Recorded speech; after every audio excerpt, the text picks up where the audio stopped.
So good evening, ladies and gentlemen. I'm pleased to welcome everyone at Kinosereda session. My name is Maxim Nakonechny. I'm going to be the moderator of our today's event.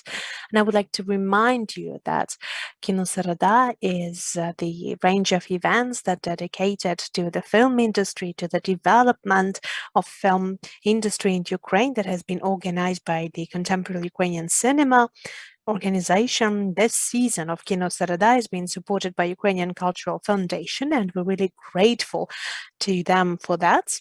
And this season is going to be held throughout next 2 months, so every Wednesday. And our today's event is going to be, let us say, the first in this season, because we have had opened this season with an offline screening of the Ukrainian short films by Ukrainian directors in quarantine. But now we're going to get to the professional events that are going to be held in the framework of our series of Kinosereda this year that is dedicated to the development of film projects and ideas. And the main topic of today's webinar and web class is the festival strategy for your film.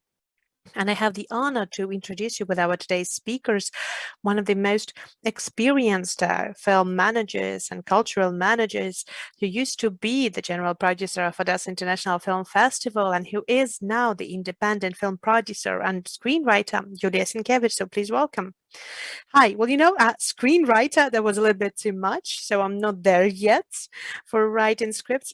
But as far as I know, no, I think that everything is possible, especially knowing this conditions and the good times we're living on, like, and how many perfect events are happening around us. So yes, maybe I will even start writing films as well. Well, thank you very much for the introduction. Thank you very much for the invitation.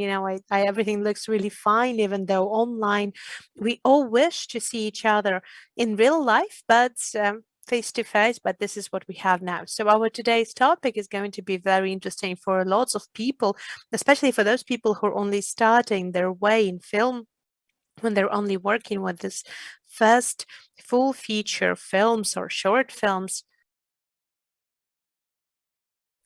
But I know it as well will be interesting for the experienced directors because they were still looking to find their niche in the film festival map all over the world. And I do believe they also want to be shown, to be screened at different film festivals. They want to receive the awards and feel the response of the many different audiences all over the world.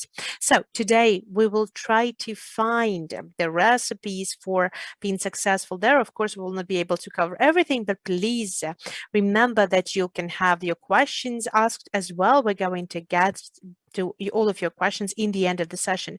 I would like to ask you to turn on my presentation, the second slide. Yeah, this is the main topic of our today's event, but yes.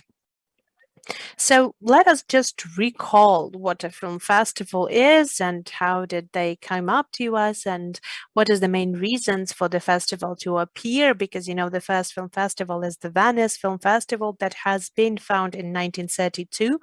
Why there was a need for a film festival to be established? Because everyone has understood since film has been discovered, has been created, we all understood that film is a type of art that influences many people simultaneously. And the format of the film festival has been established in the times of dictatorship in Italy in order to be used as a tool of a propaganda. But of course, in time, the situation has changed and everything turned out to be quite in a different way. And the film festivals are currently covering a specifically different role that they have been established too. So film festivals are now a very important part of the film industry overall. They are the important part of the overall complex ecosystem. And they're not only created for the screenings of the films for the audience, even though it is a very important part, because basically with this amount of films that are currently available for the audience, this is the very good way how you can reach different audiences in participating in different festivals, to show some films that might not be a competitor to the big blockbusters, the author films, films that are experimental films that are unique. And this is a very important topic, and the film festivals are the best places for this kind of films to find their audience and to find their response. advance, first of all. And of course, film festivals are really powerful point for film industry, business-wise, distribution-wise, promotion-wise, strategy-wise. I'm thinking of what is going to happening with the film further on, how the careers for certain directors and producers are going to be developing further on as well. So basically, this kind of events, this kind of initiatives are being held in the framework of the film festivals, and the business is being done in the film festivals as well. There are many different film festivals available right now all over the world, and as far as I've heard, and as far as somebody has mentioned, that there are around around 3,000 different film festivals, and there is the constantly growing number of film festivals. They're all looking for some certain niches. They're all looking for some certain goals to cover.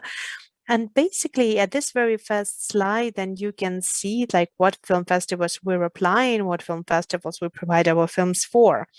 I think that's everyone knows, and even for the people who have never been connected to the film industry, they known about the Class I film festivals, the A-list film festivals. It sounds really cool. It sounds like they're the biggest, the coolest film festivals. It's almost true, but basically this kind of classification is connected to the classification that the FIAP organization has created. This is an international association of producing organizations. They've decided they want to classify the film festivals. One, the number of film festival has risen. They've decided we have to provide some certain range. So they wanted just to create a specific range for the film festival, just to give this opportunity to identify the status of the film festivals in the film industry. They've identified the 16 film festivals. There are the so-called A-list festivals. Those are the festivals that should have some specific characteristics. They should meet some certain criteria and keep on following those criteria to preserve the A-list status. Well, I do believe that is mostly about the premieres of the film. So basically, these festivals, they're always showing the premieres in their program. Before that, none of the films participating in the festival competition should not be shown anywhere else before, because this protects the exclusivity of the program of the film festival. At a certain period when this classification and range has been introduced, it was very important that before the films were in the analog format, when they were speaking about the film itself, that was very expansive and complex. Just, process-wise, it was really complicated to deliver these films from festival to festival. There were some certain negotiations, there were some certain discounts from those kind of film festivals as well. The A-listers as well, they create the international dimension of their program, of their professional audience and participants. So they have to make sure that the international press is going to be presented at the festival. The festival program has to be structured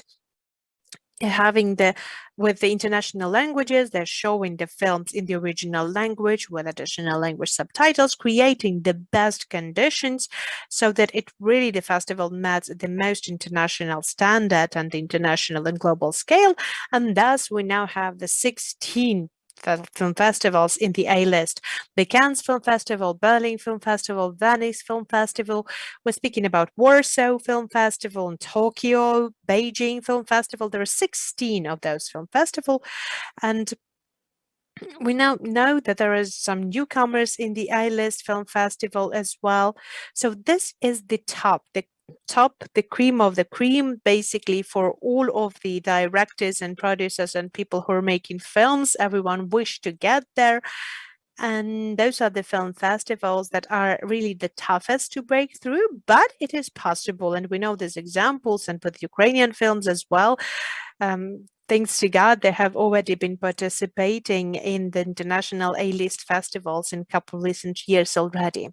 The other film festivals, there are the B-list, the C-list. It doesn't mean that they're they're worse or they're not that good.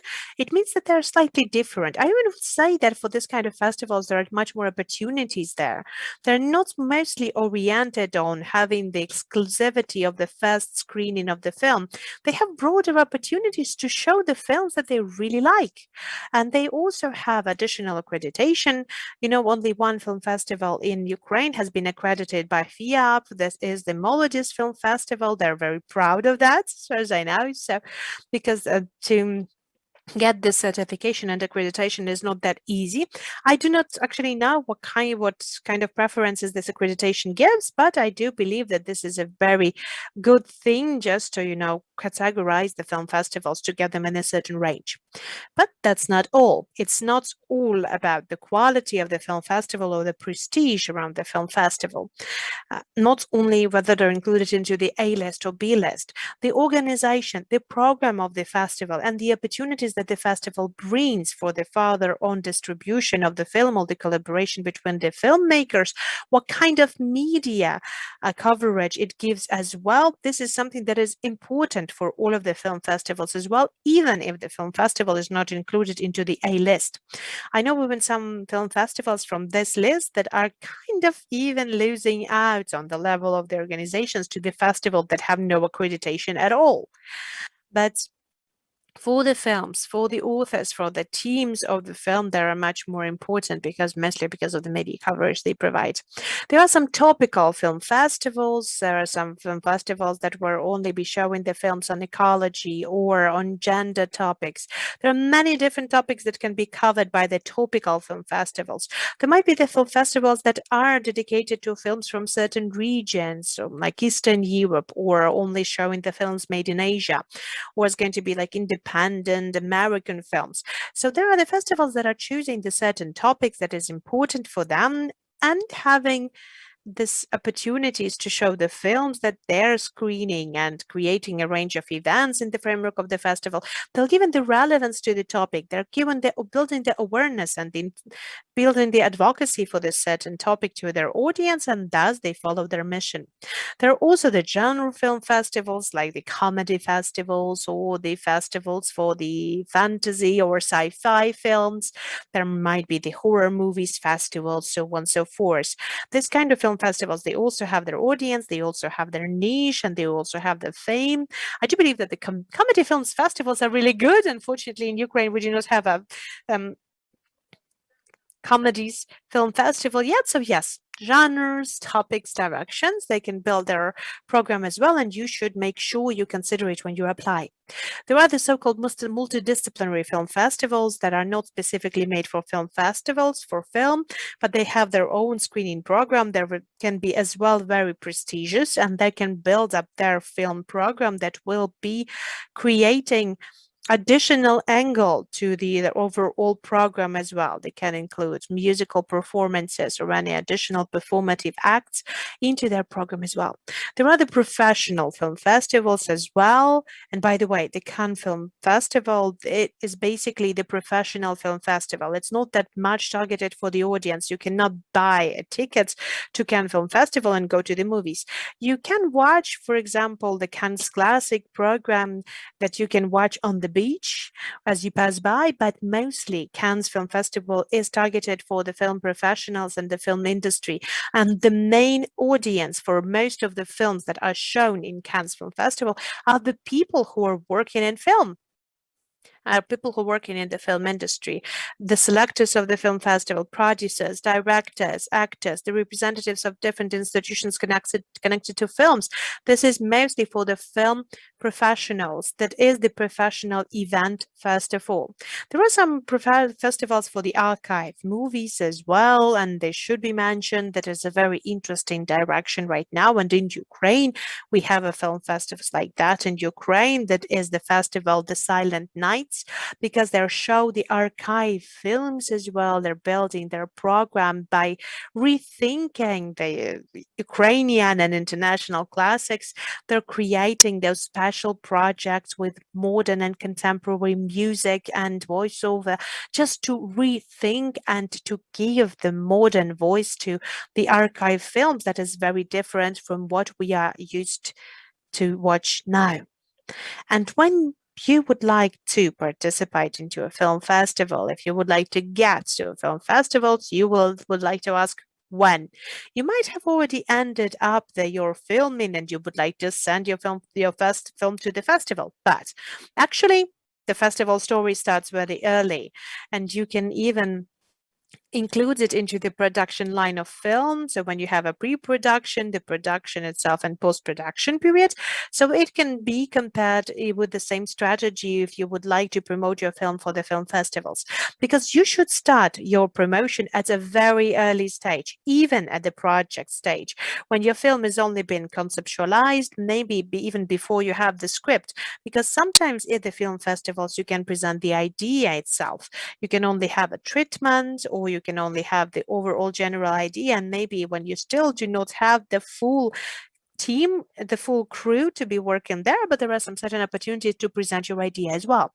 Why you should do that? With a couple of reasons. Because how can you present your ideas? First of all, there are the professional programs and the professional events, the film markets, the certain sections that are dedicated for the presentations or the pitchings of the projects, pitchings and the presentation for the work in progress or just the ideas of the films. The film festivals usually invite the experts, professionals, your potential partners, potential buyers, distributors, film festival selectors. All of these people are going to be invited, and they will have this opportunity to learn about your project more at this earlier stages of production. And they can give you a lot of advice of how you can conceptualize it, how you can change it or amend it, and what you should consider further on, maybe the changes in the script or adding up additional partners from the different countries that will provide you the certain expertise that will be needed for you, maybe giving you the opportunities to find the set designer or the costume maker. Maybe they will get you the contact of your DLP. So you have to understand that it is a good opportunity for your film and for your projects to be seen and to receive the specific expert feedback from the people who know good about films. There is as well opportunity for some media to know that there is a project existing, they're being prepared, they're getting ready. I'm sure that you have seen those articles in the press that we're expecting to see those films this and that next year. How do they know that? They know that from this kind of events. They know that those projects are being prepared. They're already starting to speak about that in the professional events in the framework of film markets that are usually held in the framework of film festivals. But speaking on the strategy of working with your films in festivals, that is very important to present your project as early as possible, because the selectors of the film festivals, they are always participating in this kind of events. They're following the progress, they're tracking the project's progress from the very early stages of production, very early stages of existence. And sometimes they can even select you at some certain age and at this stages as well. Sometimes maybe like only with the big names that the selectors can select you even when they haven't seen the script. But this is basically some single cases. But usually, if you're presenting, if this festival is going to be selecting the projects to be presented in the professional section, it means that the festival is already interested in you, because your project it meets their ideas of what kind of film they would like to present. It is compliance to their values as well, and they're interested to have your premiere in the framework of this film festival, where they give you the platform to present it as a project. Right now, the Berlin Film Festival has ended just a couple of days ago, and the main prize was awarded to the Romanian film. And by the way, this project has been presented in Berlinale co-production market, has been presented as a project a couple of years ago. And this year it has gained the main award of the Berlin Film Festival.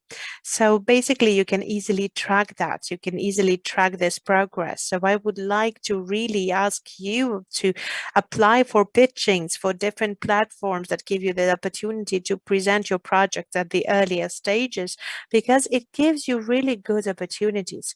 It can give you some financial support as well, because usually there are some additional money prizes or some kind of service prizes as well. That can be some many value for services of post-production or pre-production for your film. There can be some services on promoting or distributing your film further on. It also gives you additional opportunity for allocating different resources to get your film made or to promote your film further on.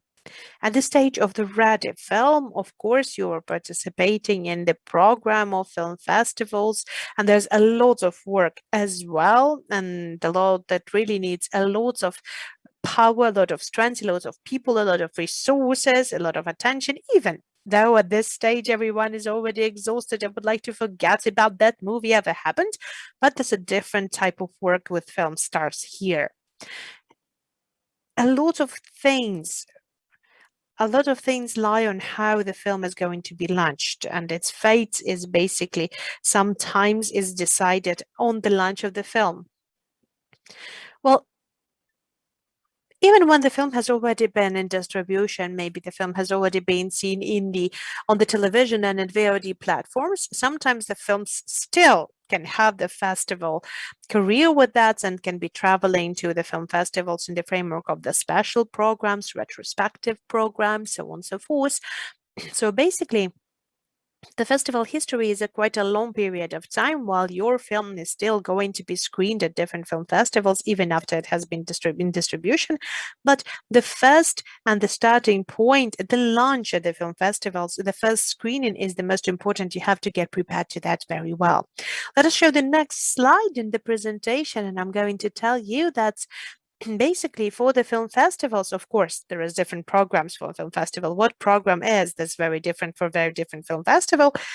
To what programs you should apply, people sometimes are getting really mixed up with how it's being done. People do not understand how it can be done, so on and so forth. Mostly it's not a universal option, but most of the people apply for the competition program because everyone follows the competition program. The film professionals follow it, the media follow it, and the competition is always the most prestigious to participate in. The competition program, there can be a couple of those. There can be the main competition, the second competition, there can be like the debut competition or the competition for the directors who have already made a couple of films before that. But the competition program is the main aim, the main goal that a lot of people would like to get to and a lot of directors would like to go to. It doesn't really mean that if you got to quite a different program, it's a bad thing to happen. No, sometimes the films are even better there. But if we speak about this classical ideal path in the film festival, so I don't know whether it can be called classical and ideal after 2020, but we're still having this tradition in place. So still, yes, competition program is your target number one. There are the out of competition programs that are being created based on many different criteria as well. That can be some topical programs, that can be the films that didn't meet to the program. That can be the kind of a master that that it doesn't really fit into the competition program because there are the talented and acknowledged directors as well. Or this is the program for the debut films when they cannot be taken to the competition yet, but they're dedicated to some certain topic or territory-wise selected. And the people who are making up the program directors, they see that this way and they would like to include the certain films into certain programs. And by the way, in Cannes, we've had the Madagascar movies and Madagascar films shown there, but that was basically a different aim for those screenings. Of course, that was quite clear that the Madagascar animation is not a festival film, but basically the kind of interesting stories, and it was the European premiere, and it's quite clear that the distributors and the buyers from all over the world, they are located at this festival and in this place, and it's a very good launch for the American film, for American blockbuster in the European market. But the different film festivals have a quite a different story about that, and it can be as well just one film that you would like to show specifically. The same applies for any kind of special screenings, because the special screenings can be dedicated to a certain person or to a certain topic or to a certain date, to a certain country as well. And those programs can include the different films, and you can join those programs as well. Most of the times, this kind of programs will be inviting you to participate in that. It's not like you can apply to these programs, but in my experience, sometimes for the films that have been applied to the competition programs, we invited those films to participate in the parallel programs because we've understood that this film would fit better in the out of competition program. It will fit much better, and we'll have this opportunity to show this film, because in the competition it will be not very good for this film, or like we really want to show these films but we cannot fit it. It happens with us, and it happens with so many festivals as well. There are some professional events that I mentioned as well: the film markets, the educational programs, the conferences, or the expo from the new film equipment. There's not a single film festival, big film festivals and prestige film festivals, that do not have a industrial section. And by the way, it sometimes can be a separate legal entity, but they always have the big film markets: the Berlin film market, Venice film market, Toronto film markets, Cannes film markets. So this is the big meeting place. You have to be there, even if you don't have a film, even if you have nothing. It will be very important for you to get your knowledge, just to get yourself seen. Maybe you're looking for a project as a producer that will be very useful for you. Maybe you'll see the project that you love. Maybe you would like to become the partner of this project, or you can meet the directors there and the authors or other film professionals there as well, that will be the useful for you in your project. So that is why I'm always advising people to participate in these professional events for the young directors. For example, there is the Berlinale Talents platform and Berlin Film Festival, where the young directors are invited. Maxim, have you been there? Have you been participating there? No? Oh, okay. But yeah, the many Ukrainians have been participating in the Berlin Talent Workshop. And they also have a very nice place for film industry, because in 10 days there you will have this full spectrum with the meetings with all of the friends who are doing their businesses in the best way possible, and they can be very useful for you to promote your film further on in the festival as well. Film agents, sales agents, the different foundations, the representatives of festivals, you meet them. There's many different lectures available. It's not that hard to apply. Yes, there is a big competition, but it is possible for Ukrainians as well. So Berlinale Talents is very interesting story, and I always recommend it to all of people to participate there. I think I would like to get to the next slide. Yes, well, I'm going to have everything very, very, very simple.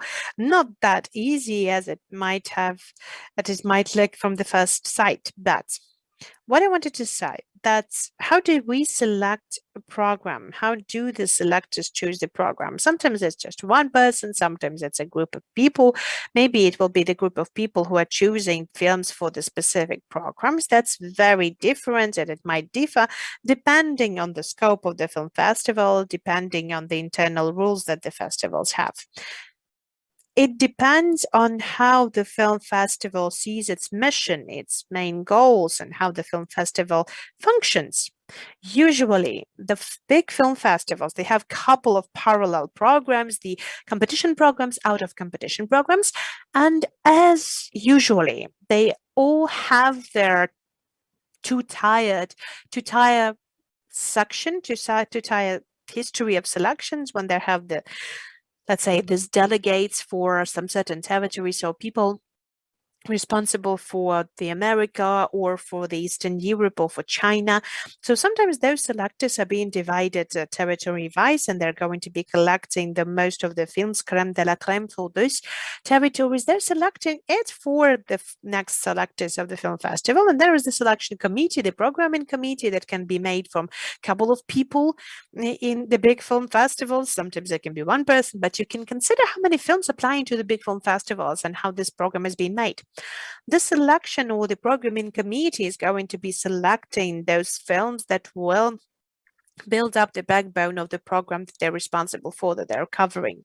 Speaking on the main competition, so yes, the faces of those big film festivals, there is Thierry Fremont in Cannes Film Festival and Alberto Barbera for Venice Film Festival, and in Berlin right now, this Christian, the former director of the Locarno Film Festival, I can't recall his name, but okay, basically, they are responsible with their reputation, with their face. They are responsible for all of the competition program. They take all the criticism for that.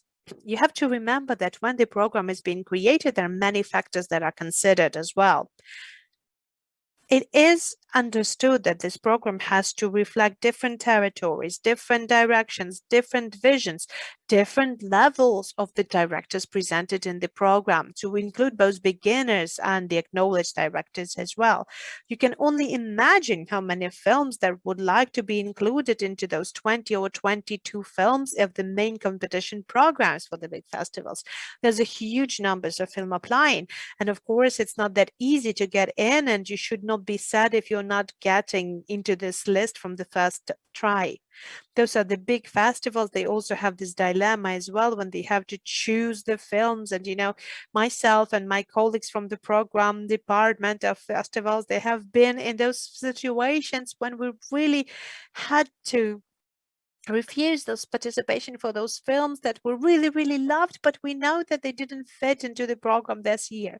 So you should not be sad. You should just keep on looking for a different festival that will definitely would like to show your film.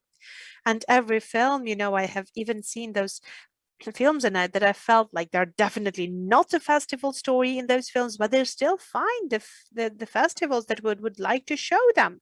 Maybe you're not going to get to La Rue Croisette into Cannes Film Festival, but you will definitely get to an interesting festival that will really like your film, that will get a lot of people watching your film, really that will really love this film, and they will really like you, and they will really appreciate it, and it would be much better even than the six that you will never be noticed in the Cannes Film Festival among other 600 admissions. So basically you have to keep on believing in yourself and keep on looking for a festival. What you should consider when you're building your festival strategy and you are thinking about your festival strategy for your film, of course, you have to consider what is the main vision and the main mission for this film festival. What is the vision? What is the mission? What the films that are showing? How are they different from many other film festivals? And it's very easy to do, usually in the 21st centuries, because you can just take a look at the list of the films that have been in the program in previous years. What films have been awarded with the best awards? What kind of directors the festival likes? What topics they communicate to their audience? For example, the Berlin Film Festival, as far as I know, they will never acknowledge, even though that directly they've said that we'll never show political films, or we never show the films about the politics and the social film. But this is basically it about this festival. The festival provides the platform and provides the green lights for the directors who are bringing up very serious social topics in the countries with really challenging political situations. And basically the Berlin Film Festival really loves this kind of films. The Cannes Film Festival, it might be slightly different, because the Cannes Film Festival, they are mostly using the big names, mostly using the aesthetics and the aesthetical component to that. But in the same time, they're showing some films that are very different, and they can also fit into the certain programs of Cannes Film Festival as well. So you have to run through the program carefully. Well, basically, the more films you see, the better. But you have to actually understand what is currently being made in the world, what is of interest from other directors. That will be very useful for you as well. But it is useful also to know that what kind of festival you can apply to. Of course, in every country, there are the main film festivals, or even couple of film festivals that are really the main for the country. That will be definitely your national premiere. If you're speaking about Ukraine, then I think you're aware what kind of festival I'm meaning. But speaking on the international film festivals, of course, you should learn what is the main topic of the film festival. And maybe your film, maybe you would really, really like to get to a certain film festival, but your film does not fit into their topic. And you will be really, really sad that you will not get that. But maybe you do not like the country or do not like the city where the other film festival is being held. But this is the best festival for you and the topic that you're covering. It is very important to read the rules, and to follow the rules and to keep up with deadlines. Of course, you might say that there's nothing unique that I've told you about that, but you cannot imagine how many people who are applying to that, the authors that are providing the films for the film festivals, read nothing. They do not see what kind of film competition programs you have, and maybe in this program their film does not fit at all. It's not eligible for them, so this territory cannot be considered for this film. Or maybe the timing is not fit does not fit to this film festival's program, and they're really sad that they never receive the replies. They're really sad that their film is not included into the program because they haven't been seen or watched or whatever. But in this case, it is very important to learn about that as well. I just remember that, in Odessa Film Festival, we've have had those different types of claims by producers, sales agents, and directors. Why do not you show my short films from South Africa? Because, we do not show international short films. We only show international Ukrainian films because we have this program there. And why are you still applying to that? It's still being sent to us, even though we have the certain rules, even though we had some regulations. So timing is as well important for the festival requirements as well. This is mostly about the film who are in the mid length. This is basically the very nice for all of the film festivals. They have the different strategies of how they deal with. They all of the festivals have their own understanding of short films. In Odessa Film Festival, I recall there was I don't know, maybe the 2018, when we had a lot of long short films, let's put it this way, that used to have 27 minutes in run or a half an hour in run. Basically, those films are very loved by the selectors because you cannot show a lot of films in one slot. But basically, if it's a very short film, just like, for 3 minutes long or 5 minutes long, this is again very hard to get it into the program. It will be really hardly evaluated by the jury. It's really hard to evaluate and to compare it to the other films. How can we compare the film of 3 minutes with a film of 27 minutes long? How can you put them into one line? How can you put them into comparison and competition? But this is something that happens. So at your editing stage, in the final stages of film production, you have to consider that as well from the film festival. There is a different example there. We had like a 8 hours film of Loud Years that has been shown in Berlin film program, that everyone has been watching it for the whole day with a lunch break. This can happen as well, but this is basically a unique case, a single case. And I do believe that Lav Diaz, he was not reading about the regulations of Berlin Film Festival. I do believe that he was invited straight away to show his film like that. Deadlines, keep up with the deadlines. It is very important to send it in time, and I would recommend you, if you can, if everything is ready for you, like if you just, the call has just been given, the application has just been opened, just send it straight away. Do not wait for the final moment to come, because all of the film festivals, all of the respectable film festivals are definitely going to watch all of the films that have been applied to them. They're going to be, living without sleep. For example, in Odessa Film Festival, we had this rule that at least two people have to watch each film, and not one person. But of course, you can never forecast the number of films that will be sent to you, especially in the final days, when there's been a lot of films that just been sent to us in one moment. So before the deadline is sets out and before you provide the program, most of the festivals, they always give their programs in the latest as possible, just to have this opportunity to watch everything that has been given to them, just to have this opportunity to process all of the films that have applied. And I do believe that it might not be changed, and it's not needed to be changed. so that the audience would have this opportunity to watch the freshest films and the best. So if you have this opportunity, so it would be very good if you will send the films before the program is being announced. When there just has been an open call for additional films, then you will have the most of attention dedicated for your film by the selectors of the festival. Well, it's not a guarantee, but there are going to be some higher chances to be considered for the festivals and to keep on writing the follow-ups. I think the people who have been working in film festivals, or maybe if you have been into these festivals, into the situation, when the deadline ends up, then some kind of pandemic happens. Everyone didn't have the internet connection there. Well, they had been traveling to the very, very, very far away located countries, and they've all has missed the deadline. So a couple of weeks after the deadline is closed, there are letters and sometimes baggings to be admitted as well. Sometimes the films are being admitted to the festival, but it's a very negative story for you and your reputation. So please keep that in mind and try to track the deadlines, try to apply in time. Of course, you should consider the reputation of the festival as well, because I've said there are many festivals that are currently being held all over the world, and it would be very good for all of you just to keep on checking with these festivals as well. Take a look at the site. What is the information about the previous years of the festival? How the festival leaves when it's not being held? Whether do anything else or no? Whether there are any additional events happening?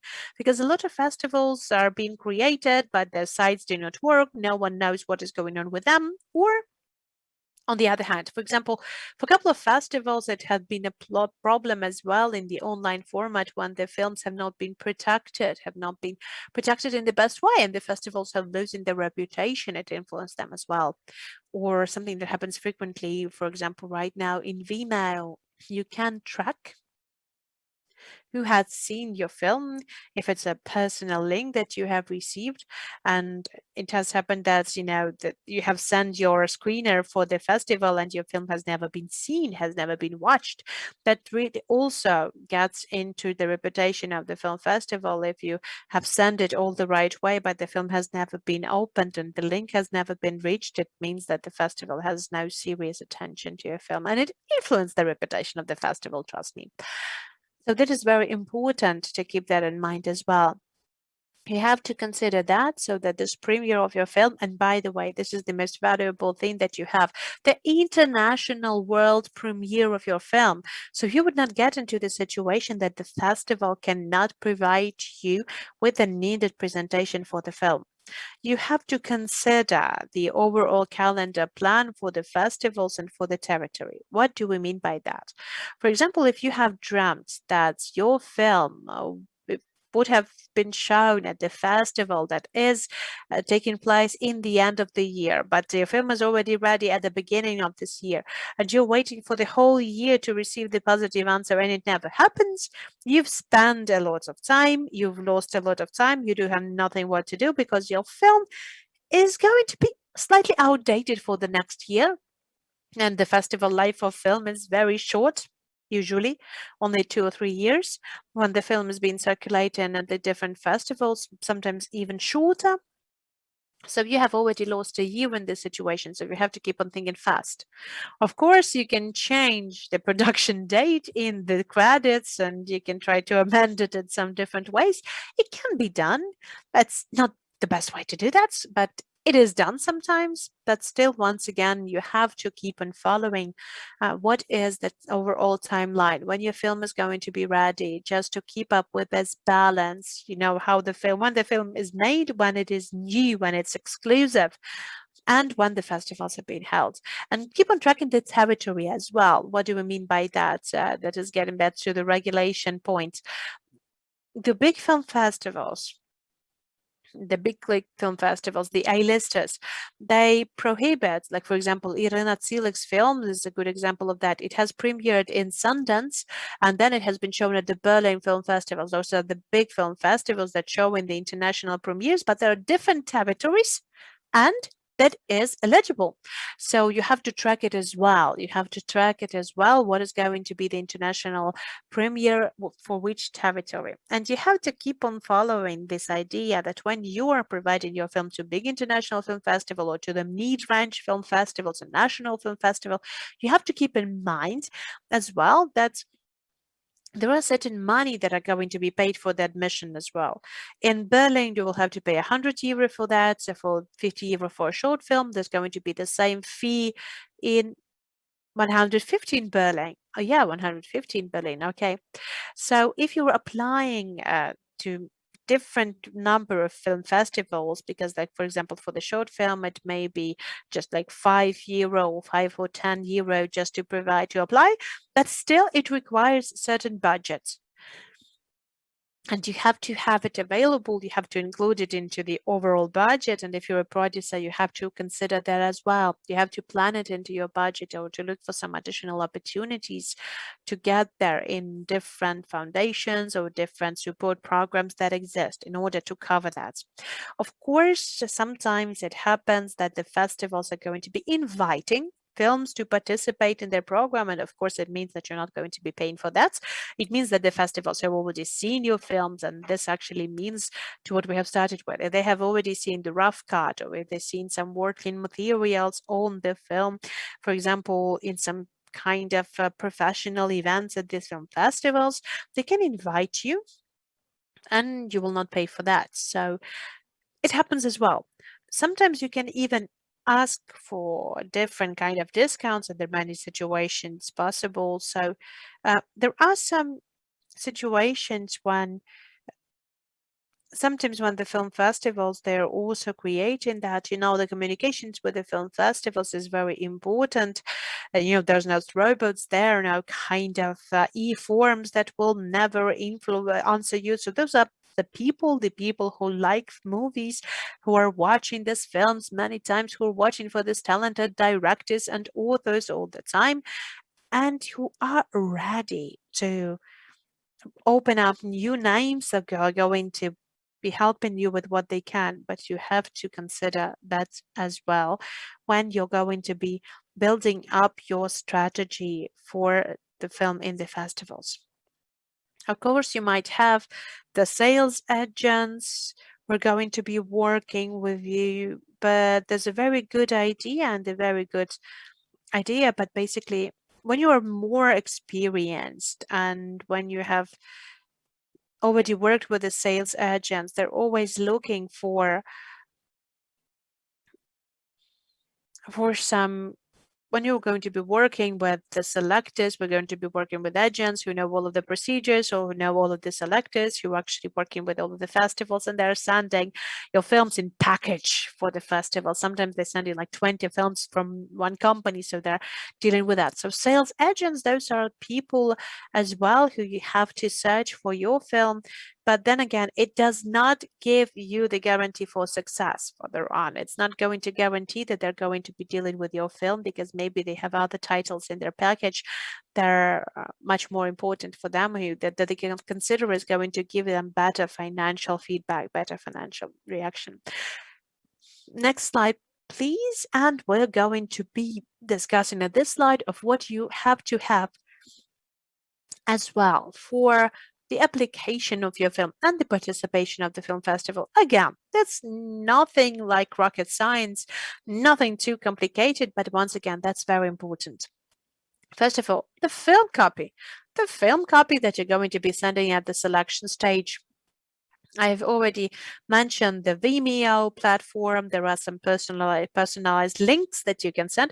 I was very surprised, by the way, when a couple of times I have been talking to experienced directors and producers who they're very serious with sending the films through for the Google Drive, who are really serious with sending people links on the closed YouTube channel, or for example, for the V-transfer screeners version. So the films are being stored in some place where, and you have to download that. People are not going to be doing that. And from my experience, I can say that I have no idea who's doing that, but I'm sure that no one is going to be downloading your films to watch it. So please make sure that you're sending a protected link to the resources that is available for all over the world. Like, I don't know, maybe China has a little bit of different story, but it seems that there are resources that are available all over the world for it not to be some kind of local resource that the American selector or European selector cannot get to, or they have to register with some kind of really complicated pass to do that. So it has to be very simple and available. And I do believe that Vimeo is basically the most accessible service in this case because it's very easy for you. It's because definitely there are going to be some screeners that you can watch there. But big festivals, they're usually watching their films in the big screen. Sometimes they're requesting the DCP copies straight away. Those are the very serious films for the selection. But to apply, it is really okay to upload the film to Vimeo or any other resources. So basically, that's a very easy thing to be using. You don't have these warehouses for these DVDs or film copies, and everyone is having the opportunity to watch the film online on the bigger screen or on a smaller screen, depending what is available for them.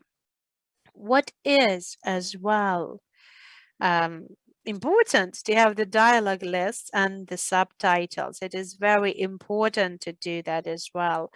So this is something about the films that is very important. We have seen that when Ukrainian short films are being sent with English subtitles, and it is just terrible. You cannot read that. You cannot watch that. And just can't imagine that that is going to be received by the selectors of other countries. In our case, we could at least understand and see that. So please do not save money to pay a good translator, to pay the good editor, so that your subtitles would be done in the best way and would cover those sense of those dialogues that you have got into it. Now, the sense that you have created in your film as well. The dialogue lists. Why do we need the dialogues? Because many times the festivals are doing their interpretation and their translation on their own and into different languages. You only provide the original and in the English version. Sometimes the English version is even being done by the festival itself. So please make sure that you include the dialogues. I know that for the short films, there is no dialogues or they're a bit rarely made, but please do that because you will need that. The quality of the press materials is as well very important. Any kind of press materials or press kits that you have, there are some even educational courses and initiatives that always are saying in what way you have to prepare to your synopsis, log lines. Log line is just basically one sentence or even less, but it has to be an important sentence that covers the sense of your film, and they have to present your film in the best way. Those are the selling points, if you can say it like this, that are going to be important for the audience and for the press and are going to be presenting your film for them. So you have to work on that. You have to make sure that those materials are going to be done in the best of quality, that they will be clear for them to intrigue, for them to impress the people, for them to make the people watch your film, because that's going to be published in the catalogs and the site of the festival. It's going to be sent to the media. That is going to be further on used. So just as well as the audience is choosing, just, going through the catalog and thinking, oh, nice picture, I'm going to watch this film. What kind of this picture will be, what the text will say. This is something that will get your chances higher that the film will be seen, that the film will be noted, that the film will be noticed. So when the selectors are choosing the materials, they're as well noting that, or while the materials are being prepared, what is going to be in the overall design, what kind of attitudes you have to your personal film, on whether it is seen that you're interested in the further on promotion of this film. Because as I've already said, the festivals, they're not robots. There are no websites or algorithms. There are the people, and, the selectors are the people who are working on that and they're collecting the program. They're interested as well. So that the film that they have selected, your film, has been seen by the most of people. For it to have its media response and media coverage, so this film had been discussed. So in collaborating with them on many stages, your success will depend as well on the festival success of your film. Find some interesting facts from the sets, maybe like the scene has been made out for 150 takes, or you have just made the one single take to make it. Something interesting that can be included into the material, something interesting to learn about. Of course, if you will be having some interviews or telling about your film, and if you're going to say everything was good, good weather, everything was ideal, this is boring. So it's always interesting to learn about some really interesting things, like interesting twists. Maybe you have changed something when you have been filming, or think about it as well. Think about those kind of tricks and those kind of hints that you might use in those materials. I have added merch as well. You can be working on that as well, even on the projects type. It requires additional money as well, but it works good too. So because it can be remembered easily, it's sometimes that is always noticeable. You can use it as an additional communication tool if you're only with a project at the festival, but everyone has already seen what kind of interesting things you're doing, like, I don't know, interesting phone cases or interesting postcards, whatever you can use there. So you can use whatever is available for you. And you should not feel sorry to spend the time and money for that. So for some good designers who can develop those creative ideas for you, because it will continue working for your film, continuing on promoting your film further on to make a separate festival story for that. Everything works here as in distribution. So, whatever you can use to make yourself noticed, do that. Prepare some photos from the film in good quality. Work with designer in the best way. Create a poster, maybe a couple of different versions of posters. For example, in our case, we had the situation with the Close Relatives film by Vitaly Mansky when the international poster was in yellow and blue, the inter-Ukrainian flag colors, and we have understood that we cannot use this poster in Ukraine because we cannot use the state symbols in the advertisement, and it has been a big problem for us. We needed to find some ways how we can deal with that. So please make sure you have different posters that you can use in different situation as well. That will be very good for you. Trailers, the same thing for that. Have couple of options for trailers or teasers if you are at the stage when you only have developed a project. Like, there are a lot of people, because of Ukrainian Film Foundation, with their help, have made a lot of teasers, and our European colleagues, they've said that it's a really good thing for us that we can make teasers. It doesn't happen frequently. So you will be definitely winning out if you have the teasers. Maybe you will have a different actors in the film, or maybe there's just going to be some part of the script that you're not going to be using, but you're going to show it in a teaser. But you will create the ambience, the atmosphere of the film, and you will be able to show some director's vision and director's solution in the teaser as well. And it works only for the best for your product later on. Different types of trailers and different timings trailers. This is very important as well. It will be working for the best further on, because there are different tools for communication available right now.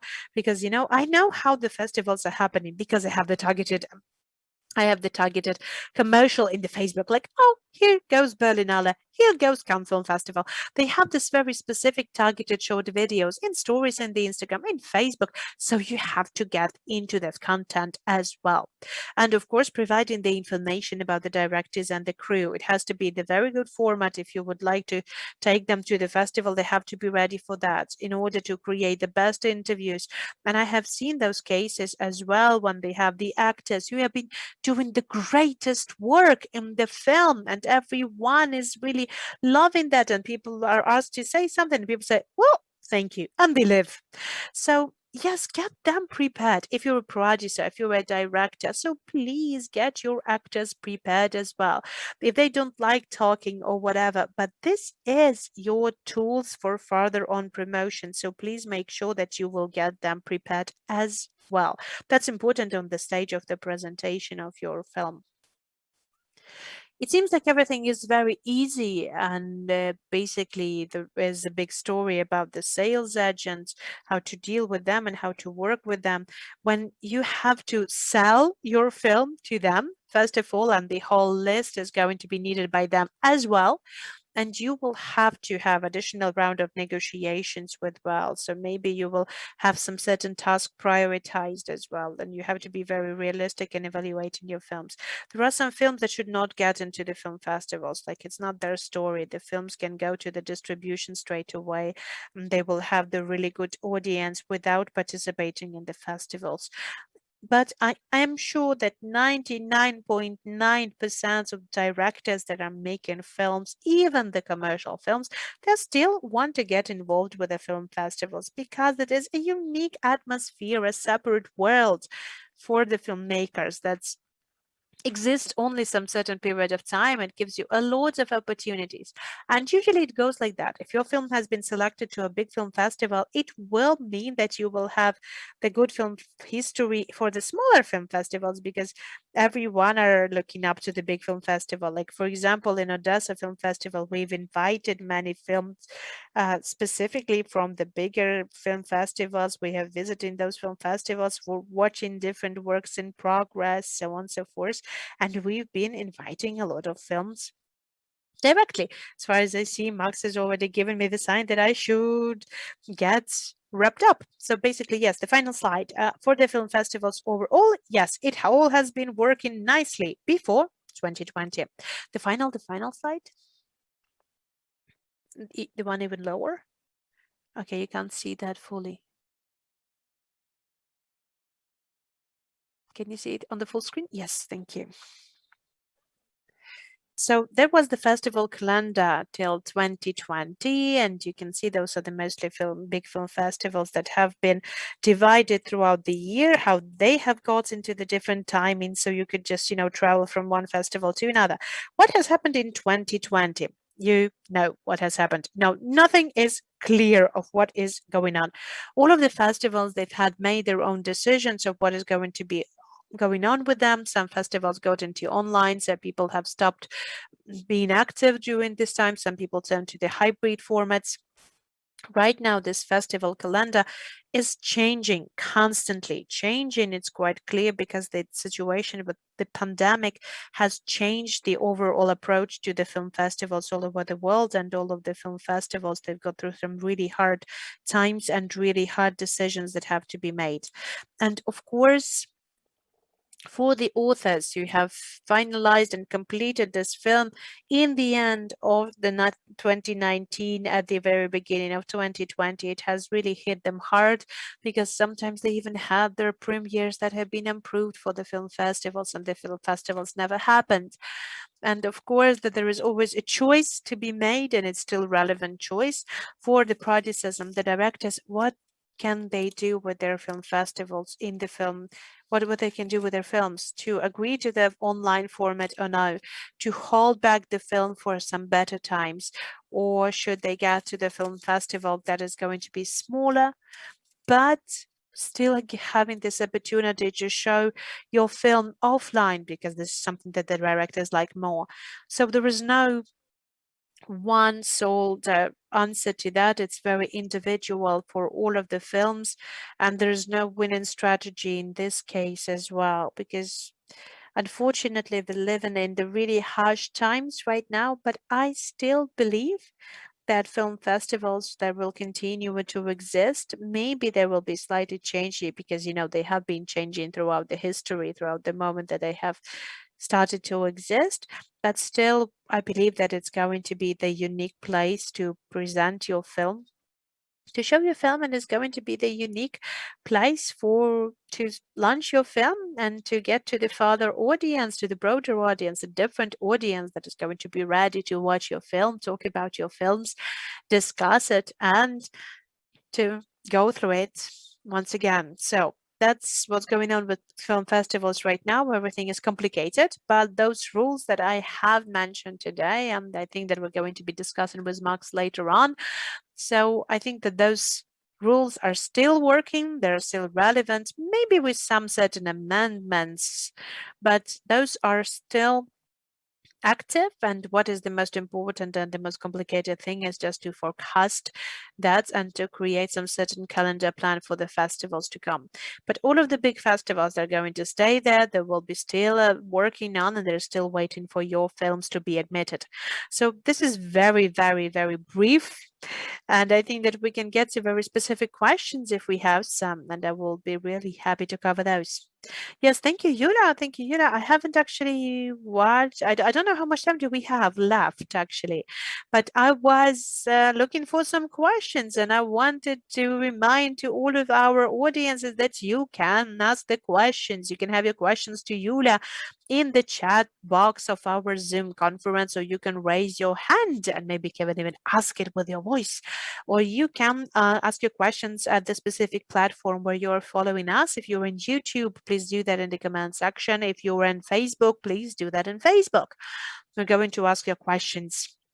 So I'm going to be using my right as a moderator, and I'm going to ask a couple of first questions. And I see already that we have the whole line of those questions that we're definitely going to discuss.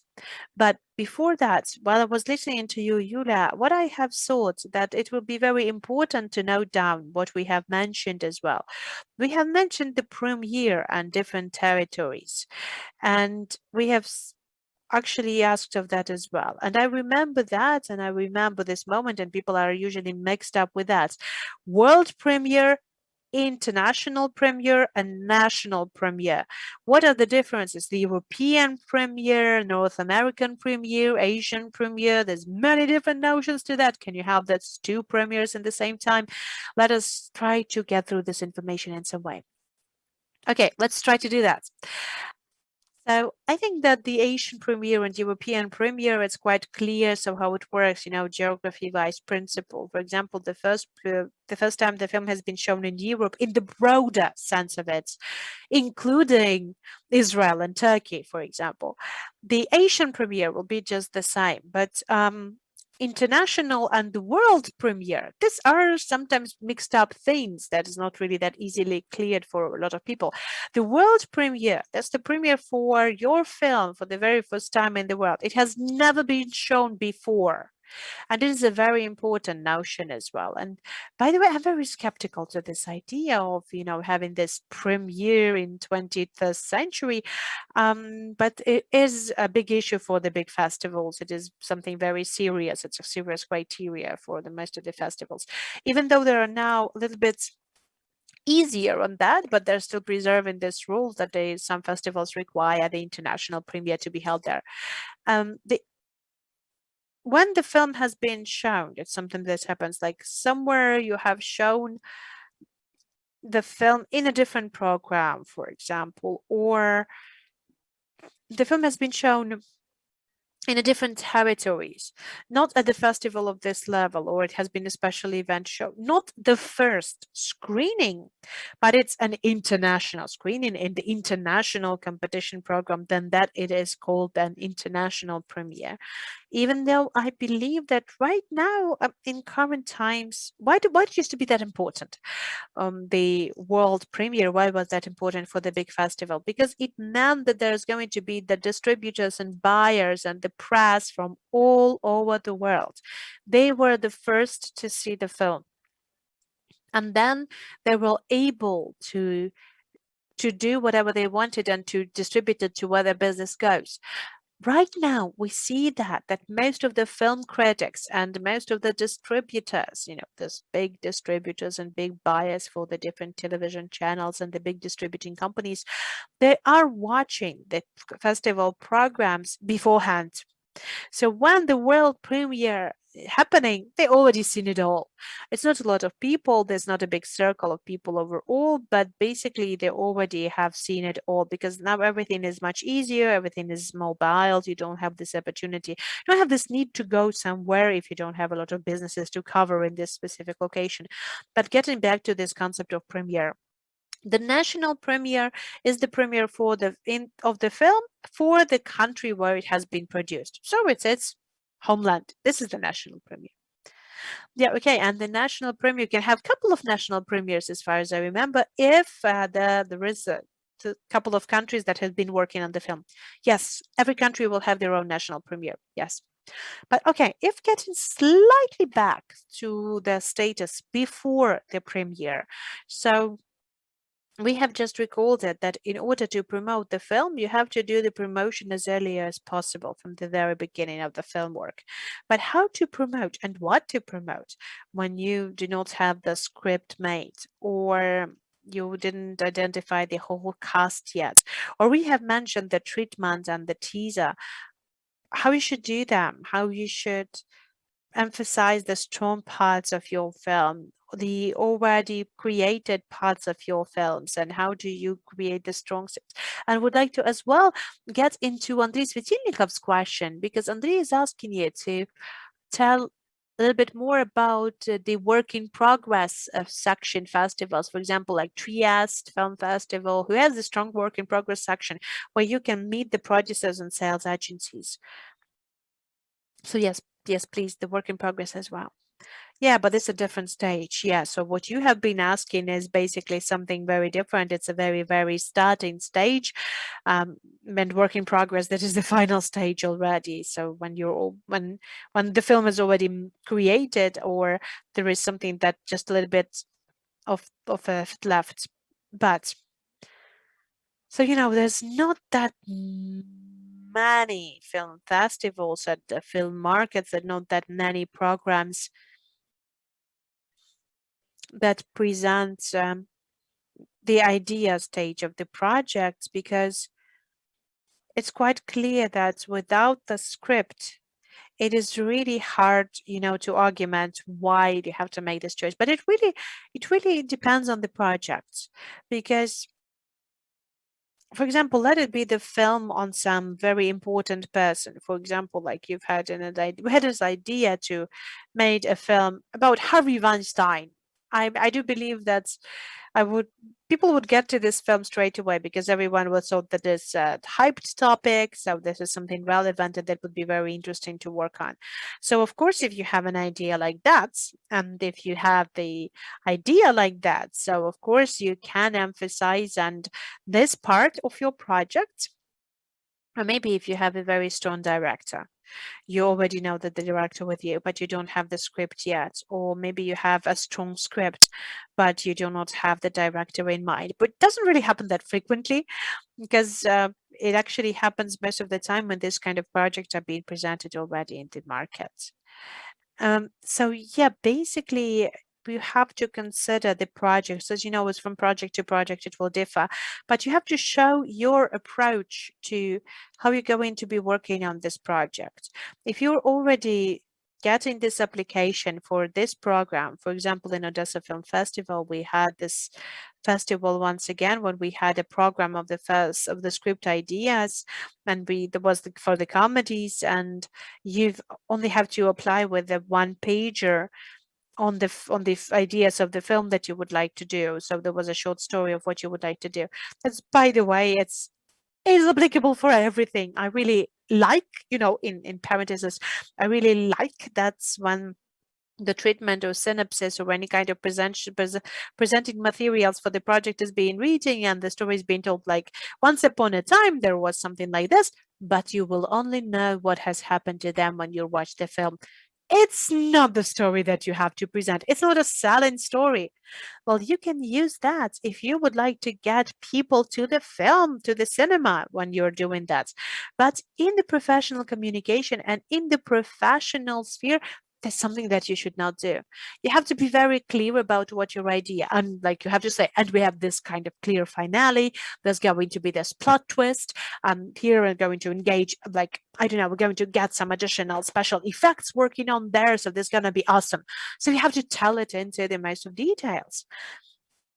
And it really depends on who's going to be presented that. If the producer presented this idea, then the producer have to show that they know how it will be done. They know that it's going to be realistic. They know that the producer knows that they're going to be able to make a film about space, or that they're going to be able to do the film in a desert, or they cannot make, a film with 2000 extras in the pandemic period of time. So they have to show this idea how they can show it all. So the story may be very important. And here you will be able to say, like, I clearly know how to do that, but this is the thing that I lack. For example, I do need a good script doctor, or I do need a clearer understanding of what kind of format that will be. Maybe there will not be a feature film, but will be a series. So those kind of programs, they are there to keep on developing the project further on and to understand the overall direction of its development. Okay, just to sum it up, at the development stage, when there's not all of the things are already covered, we have to be very, very good in promoting on what we already know, of what has already been done, of what we're already sure about. And we have to clearly understand what has to be done more. Yes, right you are. So you see, this is the path that you have to kind of envision. Yeah, but getting back to the work in progress question, what are the good festivals for the work in progress sessions? The Warsaw Film Festival. That's kind of good there. The Wrocław Film Festival. They also have a good work in progress section. I never been there because it's always in the same timings when Odessa Film Festival was there, and the Karlovy Vary Film Festival. They all have work in progress section. Tallinn Film Festival, they have the Baltic event section as well, a professional industrial section as well. They also have the work in progress presentation, and Ukrainian films have already been there and they have been awarded there for the work in progress parts. Let me think of that. Istanbul Film Festival has a work in progress session as well. I think it's almost everywhere, almost all of the festivals we have. And in Ukraine, that's Odessa. Odessa Film Festival used to have the industrial section too. Documentaries, films, they're the DocuDays UA, they have the Doc Review program as well. Yes, and by the way,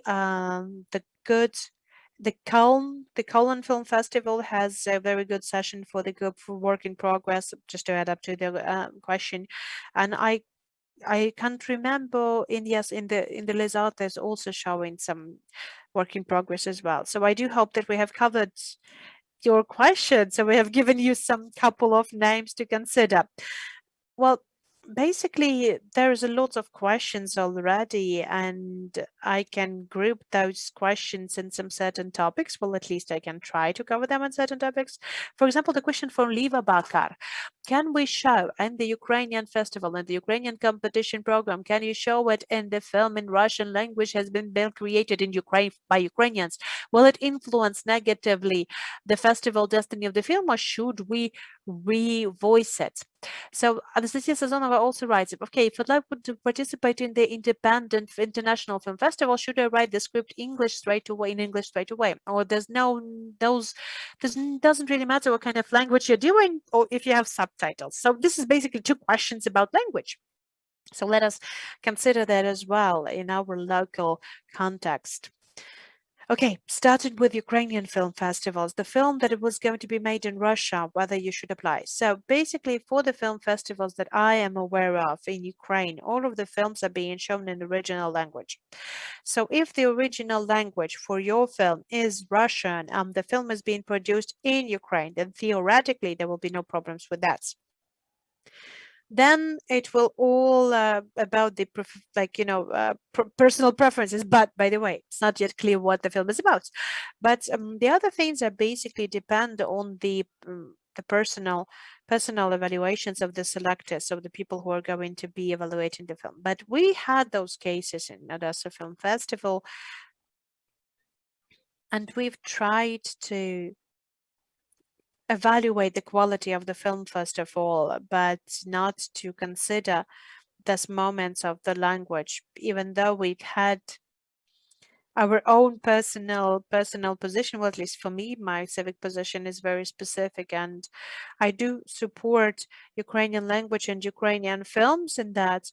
But of course, this is something that exists right now, so we're not going to be ignoring that the films are being made. And last year we had a film that has been made in Russian, but there was a completely Ukrainian film. So yes, that is possible. On the legislative level, the festivals, they do not have this kind of restrictions about that.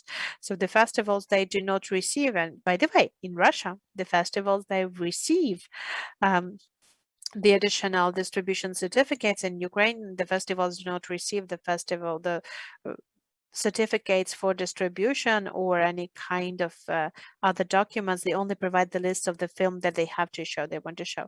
And by the way, there's no legislation, not the legislation in Ukraine on the state language, on the official language, or on the filmmaking does not regulate the activities of the film festival. So in the film festivals, there's no legislative restrictions to show your film if your film has been made in Ukraine and has film bill made in Russian. So from our side, from the Contemporary Ukrainian Film Cinema Organization, we are inviting you to create Ukrainian language content. But on the other hand, just still try to keep up with what your ideas are. The second question on the international aspect, should you make the film straight away in English? So if you're just writing a script, yes, and you're planning to do the film in English, then of course you have to do the script in English as well. If you are for the festivals, once again, the original language is the most important. So, and it's maybe my personal opinion about that, possibly, but I do believe that the films that are trying to be made in English just because they believe that it's going to be, I don't know, more universal. If it doesn't have any reasoning in the story, it's just that they wanted to make a film in English. So that's not the best idea, once again, but this is my personal opinion that it's much, much better to make films and to make it look natural for your key characters, for your story. And if you speak in Ukrainian, then that's perfect. Like, let it be a Ukrainian language film and it's not going to influence the selection in no way. The more diverse the program is, the more diverse program in language wise is the best. And by the way, we have already said that both the programmers, the selectors, they're really trying to show more. They're trying to cover the more territories and more diversity, and they're trying to show the local diversity, and they're trying to get the most of voices there. So that I do believe that you have to film in that language that is the most comfortable for you and the most organic for you. And there always this opportunity to translate it into the many different languages with subtitles. And yes, many people are asking about the different festivals. Maybe they have these ideas to end up the festival on different topical festivals. For example, Artem Pavelkin is asking us what kind of festival you should apply if you have a sci-fi film or comedies. Ravi Ravshan are asking us what kind of festivals should I apply the festivals for the amateur films. And Liva Barkar is asking whether we have the specialized festivals for women's stories. And before I pass the floor to Yulia with answering this question, I would like to add up as well that there are a couple of resources to apply for the festivals. This is basically the Free Film Freeway resource, or the Without the Box resource. They will not only help you to search for the festival separately, but they're also creating this kind of a package deal. They're collecting the information and they're delivering your admissions to different festivals. And by the way, to the festivals of the A-listers festival, and to the different international festivals as well. And you'll be able to choose different festivals there, and you'll be able to filter even on the festivals according to the topic that you're interested in. You can get the keywords, key topics, and you can use that this way as well. So, but I'm going to pass the floor to Yulia. That's basically what I wanted to say. It's basically what I wanted to say, because there's no sense, to name those resources specifically, because I haven't been to all of the festivals in the world yet, because there's a lot of festivals that exist. I know there are festivals from the amateur films, and even in Ukraine, by the way, I know that we have a festival for the amateur movies in the West Ukraine, I guess, somewhere in the western part. So they exist. And there's as well this festival for women film, female film as well in Germany, in Hamburg, and not the Hamburg film that we know, but there is Hamburg Women Film Festival as well. So Max has been right about it. There are many resources available, so I think that it's good. Like, there is the short film depot and was one of the resources for the short films. That is, they have good resources on film festivals. And one of the resources that you can use for searching for some information for the film festivals, you can go to the film foundation sites for different kind of countries. There is this organization that like the Ukrainian Institutes organization. So for different countries, they have different cultural institutions that represent their culture. Like if for France, there's going to be the CNC site, or for the Institut Français, for Germany, there's going to be the German institution. So there are the institutions that promote the national filmmaking, and usually in their sites, there is this information on different kind of film festivals from their countries. So you can use it straight away. So you can go to those resources straight away, and there's usually the list that you can choose from. But those resources that Max has mentioned as well, you can apply to that as well. You can use them. You can see how many festivals are available, and you can filter it topic-wise as well. And yes, we have a question. Let us make it sure this advertisement minutes.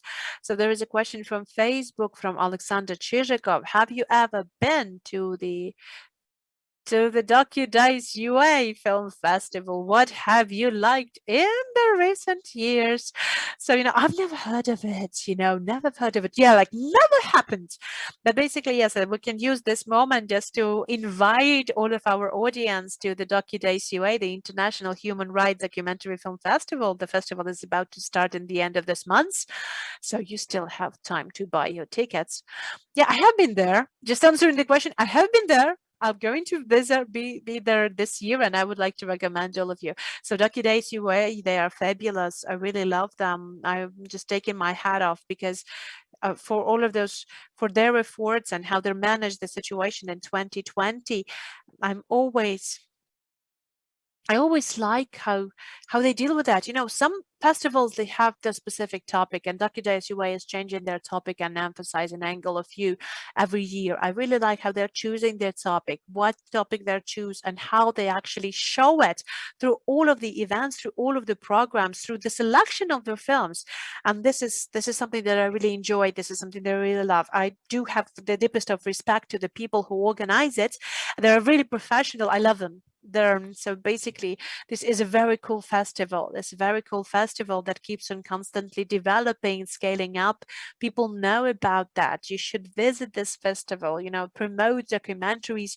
Maybe like 5 years ago, you would have thought that watching a documentary film in cinema sounds weird, but everything has changed. Everything has changed in the world, and I do know the DocuDays is keeping up with all of the trends, so I can only wish the festival the best. And yes, I would like to add up from my side that I really like this festival for their industrial section as well, for the industrial program as well, even because there are some certain peculiarities, but it's just started quite recently. But for the film that I have been producing, throughout the DocuDice UA, we have managed to find the co-producer for the film, and for the previous film of our company, we managed to find the sales agents as well at the DocuDice industrial section. So of course they have the very powerful industrial platform that is targeted for the Ukrainian authors, for the Ukrainian filmmakers. So I think you're not going to be feeling that comfortable, and you're not going to feel that support as you will feel at home. So I'm sure that you have to use that.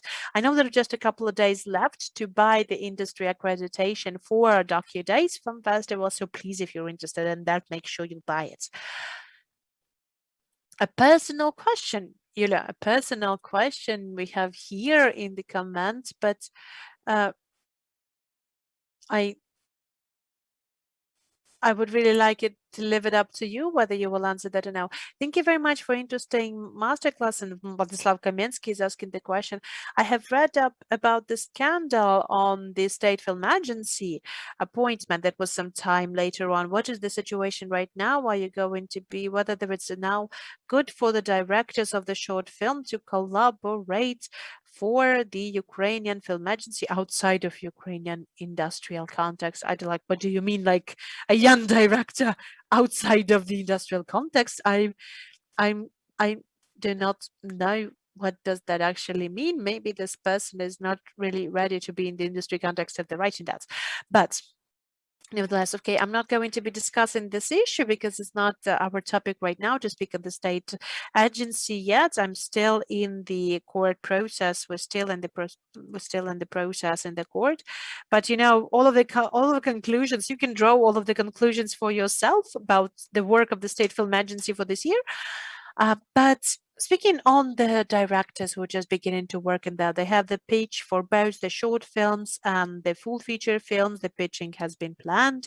So there is this opportunity to present your film. As far as I know, the budget has been presented for this year, but you have to be in the context of Ukrainian film process.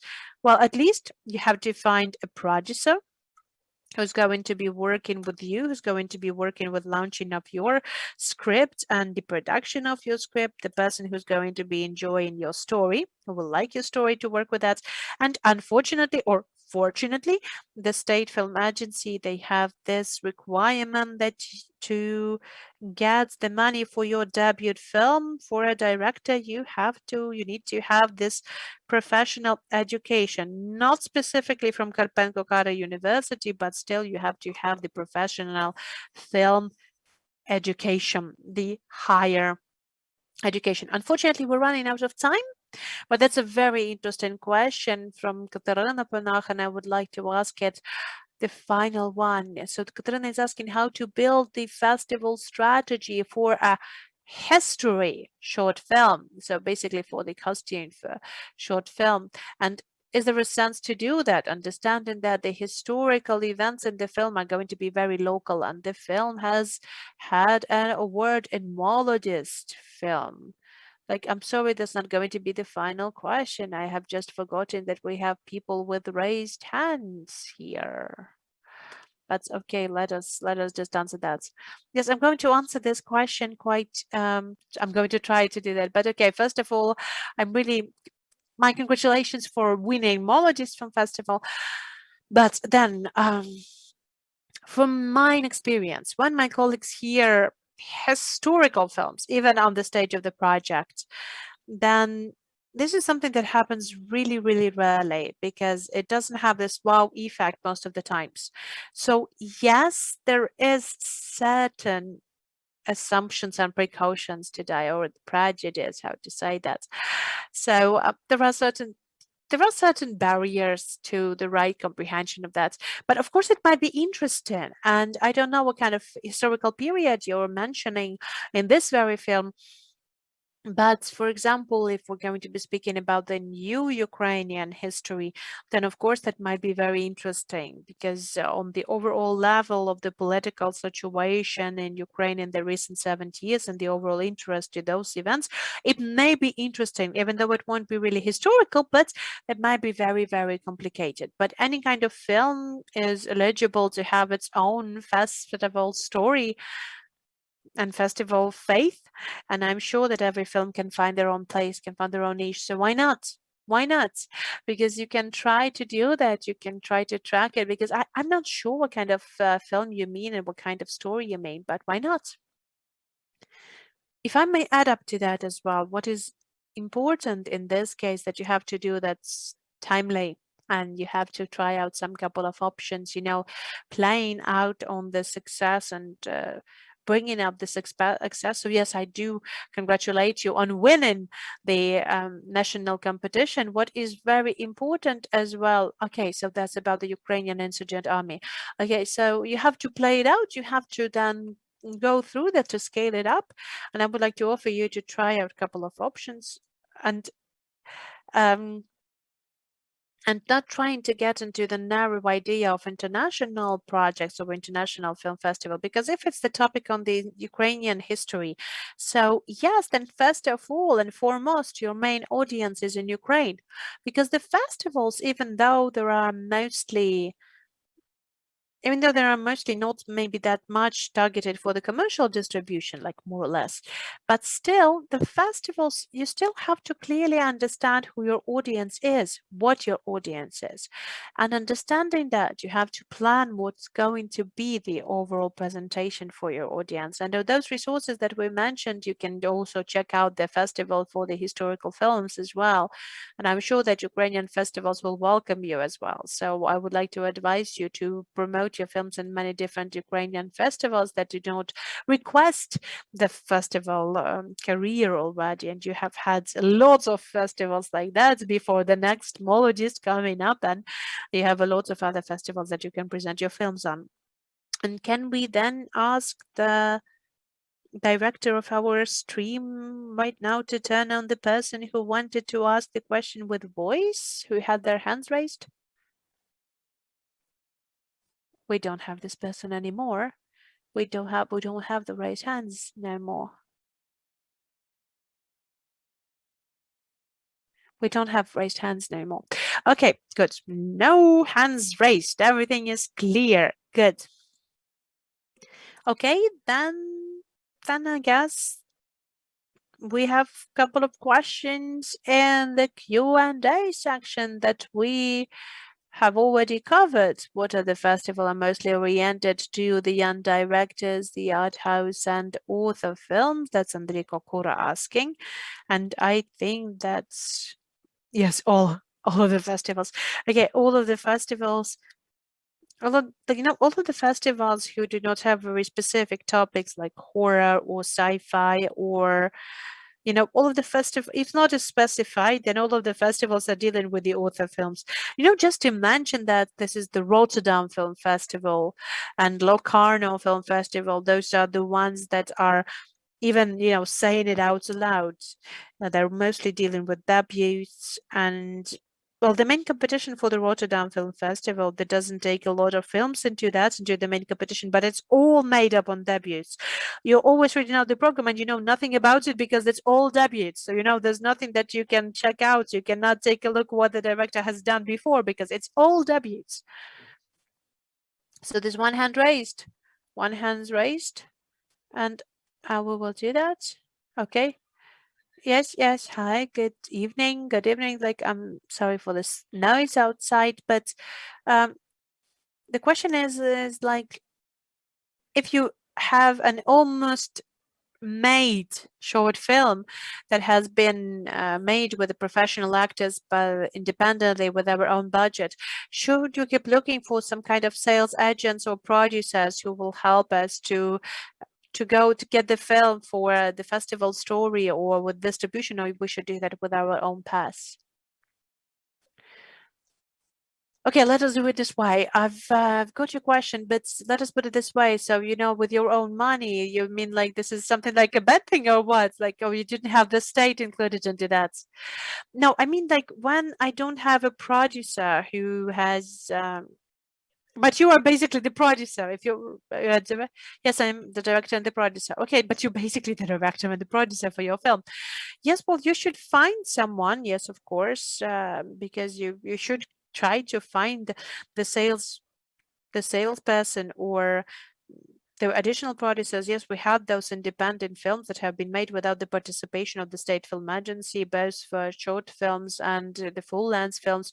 What's important moment that we haven't mentioned, by the way, at what stage you should actually show your film, and can you show the selectors your film when it's on the final stage, and when is the final stage happening? So when you can show it and when no.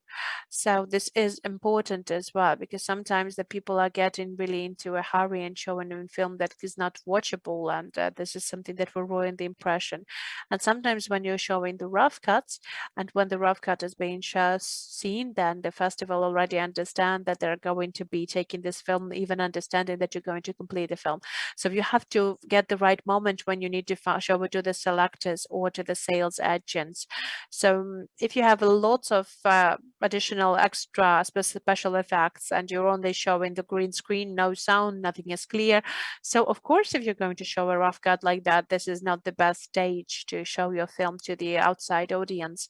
But if you're just if it's just a couple of small moments, but your story is clear, like for example, during the selection moment, you're not getting in time to provide the finalized film, then yes, you can show it.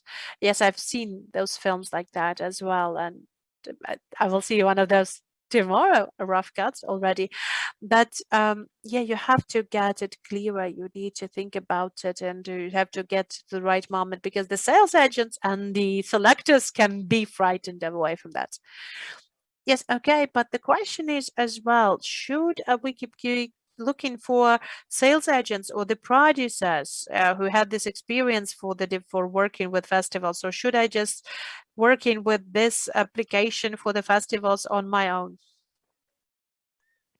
Well, I believe it's the things that can be done simultaneously. You can do that in parallel. You can keep on looking for sales agents, and at the same time you can work with the festival story and festival promotions, and then someone will help you with that as well. But if you're in the final stage of production, then try to show it to some sales agents, try to listen to some feedback, and then you will understand, is it possible to do that or no. Maybe that film is not that big for them, so that it will, take that much of efforts to be covering that. Maybe that would be much better for you. We had this conversation on sales agents. It's not the magic pill. A lot of people are really saying not very nice things about working with them, and they're working on that depending on the scale of the film and depending on what are the main goals for you, what is the story, what kind of film you have. So it all depends. But I would like to advise you, well, to show your film at least to a couple of the sales agents and to listen to their feedback. And if no, then you'll always have the time to work on it on your own. Thank you. Thank you. Okay, so then I think there will be the final question from an anonymous participant. Can you name the platforms that select films at the production level to give them some support? Okay, we have mentioned, as far as I remember, we have mentioned some of the ideas as well, if not to get to the ideas of the film foundations further on, because the main topic for our meeting today is the festival strategy for your film. So just not to get to the strategy of creating film, but still many festivals and industrial sections and they create the pitchings or the competitions. There's different ideas for the development stages. We have mentioned those topics a little bit, but maybe Yulia will add up at that as well. Well, as I've already said, that usually in the framework of the film industrial sections, there are certain awards that will be provided to the winners. For example, in Odessa Film Festival, we used to have the industrial awards. The main awards were the money that you could use for the development of your film and developing your project further on. So the same thing works for many other film festivals as well. There are a couple of film festivals, for example, where Eurimage has its prize there, 20,000 euro for the further on development of your project. In Sarajevo Film Festival, they have this kind of award. In Tallinn, they have, in Baltic event, they have this prize. In Istanbul, they have this prize. In Transylvanian Film Festival, they have it as well. So there is some certain list of these festivals that provide this award. There's not a lot of those, but they're as well provide this award. That is kind of very significant amount of money that you can use for the development of your project. But it is a prize. It is an award. You have to earn it. You have to win it. There is a jury that will evaluate it. But getting back to Rotterdam, for example, together with the Hubert Wells Fund, it's not a single structure, not a unified structure, but they're very interconnected. And in their case, it's about mostly funding the support for the film, but in the framework of their film markets, they also give you some opportunities in that as well. And yes, it was a very interesting issue of covering Svetlana Tarasova's question as well, because she has sent an additional question on giving some advice of how can you support your film project at the stage of idea. And by the way, Svetlana, I do hope that Yulia has just covered this advice as well. Yulia has mentioned a couple of festivals that give you this opportunity to win out the funds for your ideas, and you will have this opportunity to present your idea. Okay, getting back to the to the meat of our conversation, but you have to prepare your idea the best way, the good treatment, invest some money for creating teaser to show the people that you know how to tell the story, what this idea is about, how it has to be produced, how it has to be created, and you will win. And yes, and we will win as well. It will be happy as well. And all of the Ukrainian cinema will be happy about that. So, on behalf of the Contemporary Ukrainian Cinema Organization, I am really grateful to Yulia for today's participation, for this really tremendous, important webinar. I hope that all of our audience have received some new knowledge for today. They have had this magic punch and additional motivation to promote your films in the international and national domestic arena. So I would like to invite you to join to the next Kinosereda that's going to be happening on Wednesdays. Next Wednesday, we're going to be reading out the going to have the online reading for the short films that haven't been made yet. That's a very interesting event for me, and I believe that the script reading is a very intimate process, but is a very important and productive for both the audience and the participants. So please join us and let us be doing that together. Thank you very much for joining us today. Yes, thank you very much, dear audience. Thank you very much, Maxim. Thank you for this conversation. I know that you would like to share your experience as well, and it will take another hour and a half. But because I know you have a lot of interest and experience, and you have your experience as both the producer and director. Well, yeah, only through sharing experience, this is a way for us to keep on developing further on. So, yes, thank you very much. Yes, yes, thank you very much. Have a nice evening, all of you. Goodbye. Goodbye.